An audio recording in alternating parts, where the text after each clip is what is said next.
অনুপ্রেরণার আরেক নাম হোয়াটসঅ্যাপ লেউটার ভাই। অনুপ্রেরণার আরেক নাম হোয়াটসঅ্যাপ লেউটার ভাই।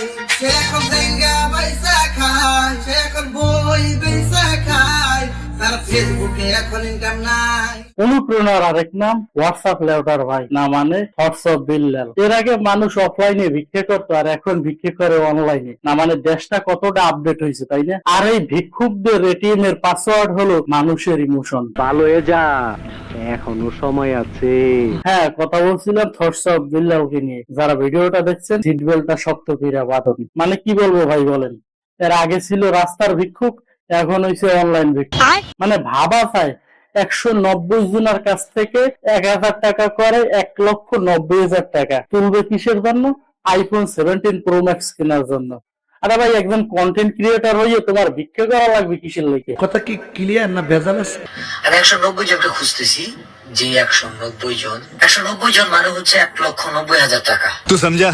हाँ नहीं तू समझा नहीं। 1,90,000 টাকা মানে আইফোন 17 প্রো ম্যাক্স। এন্ড আমার বিশ্বাস আগামী 24 ঘন্টার মধ্যে 1,90,000 টাকা সংগ্রহ হবে। না মানে এইটা বুঝাইতেছে এইটা অডিয়েন্সের ভালোবাসা, মানে দেখাইতেছে ভালোবাসা, আবার নিচ থেকে পকেট ভারী ঠিকই করতেছে। মানে যেটা গ্রাম বাংলার ভাষায় বলে দিনে দুপুরে গেলে ডাহাতে। এই যে তুমি একটা কথা কইলে ভাই, এখন তো লাইভে এসে ভিক্ষা চাইছে আইফোন 17 প্রো ম্যাক্স কেনার লাগে, তাই না? আর কয়দিন পর কইবে যে আমার বোর আন্ডি বানাই দিমু, আমার বোর কানের দুল বানাই দিমু, আইয়া লাইভে ভিক্ষা চাইবে, তো আজকে 50,000 দাও, আজকে 1 লাখ দাও। মিথ্যা কথা, আমি বিশ্বাস করি না। কি ব্যবসা! বাহ বাহ বাহ। শহীদানের মানে এদের কি বলবো ভাই, মান সম্মান বা লজ্জা বলতে একটা জিনিসের এইটাই নাই।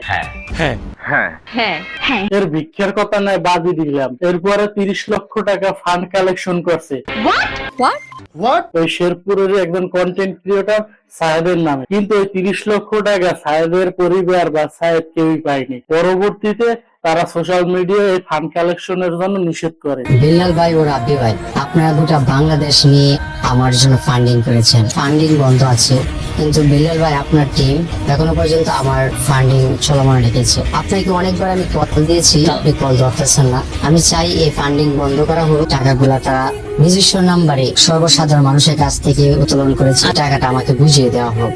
আমার অবস্থা খুবই খারাপ। মানে ডোনেশনের ফান্ড বা চ্যারিটির নামে এরা মানুষের ইমোশন নিয়ে খেলা করে। এইটাও সম্ভব? আমার কথা হইলো আপনারা বিশ্বাস করে টাকা দেয়, এখন আপনি যদি বিশ্বাসের পাইন মেরে ছাইড়ে দেন তাহলে তো রইলো না। আপনার উচিত ছিল লাইভে এসে টাকাগুলো তাদের হাতে বুঝাই দেওয়া, কিন্তু তা না করে মানে নিজের দ্বারা লইলে ঘুরতেছেন। মানে আপনার ক্রেডিটও চাই, টাকাও চাই, দুটোই লাগবে। মানে চোরের মনে পুলিশ পুলিশ আর কি। নিঃসন্দেহে তুই ঠিক কথা বলেছিস। একদিকে আইফোন কেনার জন্য অডিয়েন্স রে বলদ পাইছে, আর বিশেষ করে যারা প্রবাসী আছেন ভাই, আপনারা কি ভাই বোকদা, মাথায় কোনো বুদ্ধি শুদ্ধি নাই না? মানে কেউ আইসে বলে যে টাকা লাগবে আর টাকা দিয়ে দেন, মানে আপনাদের মনে হয় না যে পরিশ্রমের কোনো মূল্য আছে? আমার মনে হয় না ভাই।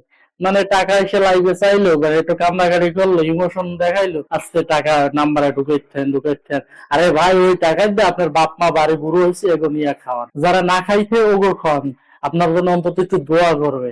আর এই যে লোক নাই সব, আপনারা আজকে মনে করছে এই পর্যন্ত শেষ, কালকে আপনারা যারা তাকে টাকা দিচ্ছেন আপনাদের মন নিঃসন্দেহে নরম, মানে শোনার সাথে সাথে কিছু না ভাইবেই টাকা দিয়ে দিচ্ছেন। কিন্তু একটা কথা মনে রাখবেন, আপনার দেওয়া টাকাটা যেন কারো বিলাসিতার কারণ না হয়। এমন মানুষকে সাপোর্ট করবেন না যারা আপনার আবেগকে, আপনার ইমোশনকে পুঁজি করে বিজনেস করে। মানে আপনার আবেগ বা ইমোশন তাদের কাছে এটিএম এর কার্ডের পাসওয়ার্ড। সোজা কথা বলতে গেলে একজন কন্টেন্ট ক্রিয়েটর মানে একজন সমাজ সংস্কারক, কিন্তু এখানে তো তিনি ভিক্ষার অভিভাবক। মানে কিভাবে মানুষকে ভাঙিয়ে খাওয়া যায়, কিভাবে তেল মারা যায়, এর জন্য পুরো এক্সপার্ট। তো ভিডিওটা এই পর্যন্ত। ভিডিওতে ভালো লাগলে লাইক করবেন, কমেন্ট করবেন, আর চাইলে শেয়ারও করতে পারেন। দেখা হবে নতুন ভিডিওতে। আল্লাহ হাফেজ।